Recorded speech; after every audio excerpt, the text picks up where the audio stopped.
Hi friends, ఎలా ఉన్నారు? మేమైతే చాలా బాగున్నాం. సో, ఈరోజైతే మన వీడియోలో ఐలా చేపల ఫ్రై ఈజీగా ఎలా తయారు చేయాలో చూపించబోతున్నాను.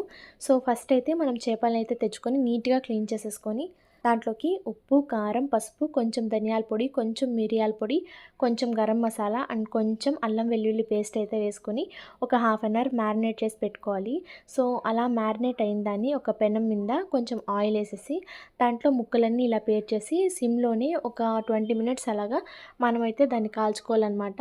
సో, దీనికి కొంచెం ఆయిల్ ఏసేసి మనము డీప్ ఫ్రై కూడా చేసుకోవచ్చు. దానికన్నా ఈ చిన్న చేపలే కాబట్టి ఇలాగా మనం ఫ్రై చేసినా కూడా సరిపోతుంది. ఇంకా కావాలంటే డైరెక్ట్ అరిటాకులో కూడా పెట్టేసి మనం డైరెక్ట్‌గా ఇలాగ పెనం మీద కూడా కాల్చుకోవచ్చు.